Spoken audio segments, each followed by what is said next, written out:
माझे सर्व हितचिंतक, मतदारसंघातले माझे सर्व तमाम मायबाप, मी तुमचं मनापासून ऋण व्यक्त करतो की एका फाटक्या माणसाला, ज्याच्याकडे पक्ष नाहीये, पैसा नाहीये, कुठला सपोर्ट नाहीये, याला तुम्ही जवळपास 70,000 मतदान दिलंय. आणि हे 70,000 मतदान लक्षात ठेवा, महाराष्ट्रात नाही देशात क्रांती केल्याशिवाय राहणार नाही. आज केंद्रामध्ये जरी नरेंद्र मोदी पंतप्रधान असतील तरी सुद्धा त्यांना अक्षरशः लाचार बनवून टाकला राहुल गांधींनी. कारण का ते 400 पारचा विचार करत होते, ते 250च्या खाली राहिले, ते निवडून येऊनही पडले. तशाच पद्धतीने या कन्नड सोयगाव विधानसभा मतदारसंघामध्ये संजना जरी निवडून आल्या असतील तर त्यांना शरम वाटली पाहिजे की एवढी पॉवर त्यांच्या पाठीमागे आहे आणि तरीही ते फक्त 15,000 मतांनी निवडून येतात. ही शर्मेची बाब आहे. ही काही फार फटाके फोडण्याची बाब नाहीये. उलट मी तर म्हणतो डीजे आपण लावायला पाहिजे. आज इथे आज हमारा बजना चाहिए.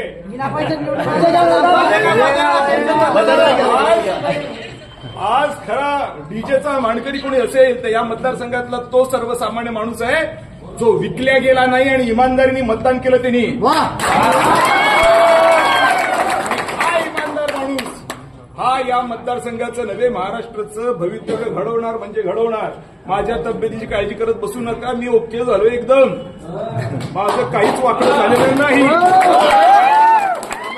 काहीतरी कोणी फटाके फोडू नये की मारा लागलाय, मरत बिरत नाही. आजच आलोय कंपनीतून वापिस टाईट होऊन. माझं काही वाकडं होत नाही. जाको राके साह्या मार खोबाडीत मारल्यासारखी झाली त्यांना. 70,000 मतदान अपक्षात घेतोय. इकडून एक बसतील इकडून एक बसतील लागले. आतमधले त्यांचे जे काही काउंटिंग एजंट होते ते पण म्हटले बाप वापिस होता बोले. अच्छा होगा तुम्हारे को समझ में होगा. ती जरा कन्नडची हिंदी आहे. बोले यार boss is always boss. Boss is always boss. त्यामुळे आपण सगळेजण एक लक्षात घ्या, जबरदस्त ताकदीने कामाला लागा.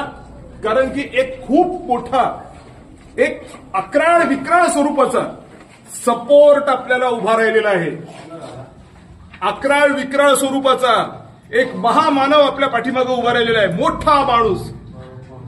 पुन्हा सांगतो, 70,000 मतदान अपक्षात बिना पैशाचं घेणं पॉसिबलच नाहीये. केलंय कोणी केलं? या मातीत बसलेल्या माणसाने, आपल्या मायबापाने केलंय.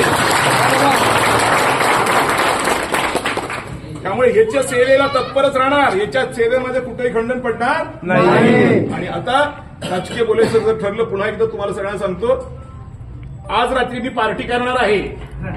कोणी डिप्रेशनमध्ये करू नये पार्टी. मजेशीर पार्टी करू. ठीक आहे. त्याच्यानंतर उद्या सकाळपासून माझी फेरी सुरू कन्नड सोयगाव मतदारसंघाची.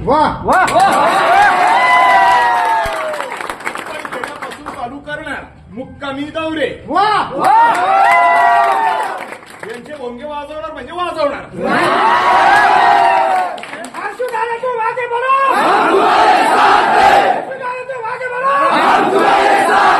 दादा तुम्ही सर्वसामान्य जनतेच्या मागे उभे राहा. मी पूर्ण जनतेच्या पाठीमागे उभा आहे. जसं मागे उभे राहा. आणि एक गोष्ट तुम्हाला सांगतो, पुन्हा पुन्हा लक्षात ठेवा, हा झालेला प्रकार जोक नाहीये. सगळ्यांची मुंबईपासून दिल्लीपर्यंत फाटून हातात आली. कसं शक्य आहे? कसं शक्य आहे? भाड्याच्या खोलीत राहणारा माणूस 70,000 मतदान घेत होता. आमची मुलगी काय निवेल होते. पूर्ण सपोर्ट त्यांना होता का नव्हता? सपोर्ट, पीएमचा सपोर्ट, होम मिनिस्टर सपोर्ट, बापाचा सपोर्ट, सगळ्यांचा सपोर्ट, पैसा सगळं होतं. तरी सुद्धा धाप लागली. धाप लागली. तर आता आपण एवढंच लक्षात ठेवायचं की आपण सगळेजण कामाला लागा. बरं, खास करून मी मगाशी बोलताना राहून गेलो, तुम्ही मध्येच बोललात. राजकीय पुन्हा एकदा सांगतो, आपण येणाऱ्या काळामध्ये 6 महिन्याच्या झडप्या पंचायत समित्या लागतायत. आपण त्या झडप्या पंचायत समितीच्या संदर्भात काम सुरू करा. 100 नव्हे 1000% आपल्याला यश मिळेल. ठीक आहे. दरम्यानच्या काळात कुठली अशी पार्टी आहे जी आता घेणार नाही आपल्याला, ते तरी सांगा. राहिले जे आम्हाला जमलं नाही या बाबांना बरोबर. उद्धव ठाकरे साहेबांना आता लक्षात येईल की उदयपेक्षा याला तिकीट दिलं तर सिटी बरोबर.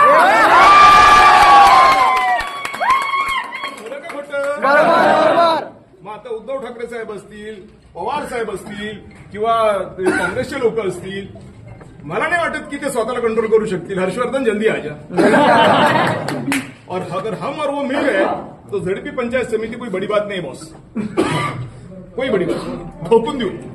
ठीक आहे, राजा यांचं आपण बाकीचे सगळे वजीर पासून हत्तीपर्यंत प्याजापर्यंत सगळे आपले बघूया राजा कसा असतो. हलू देणार नाही.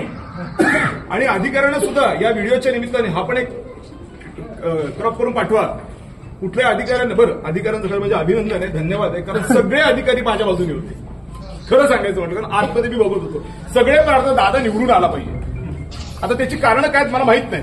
कदाचित त्यांना असं वाटत असेल उद्या विहिरीची रेट 780 होती आणि आम्हाला काहीच भेटणार नाही, असं कदाचित असू शकतं. मला माहित नाही काय होतं, पण ते आपल्या बाजूने होते.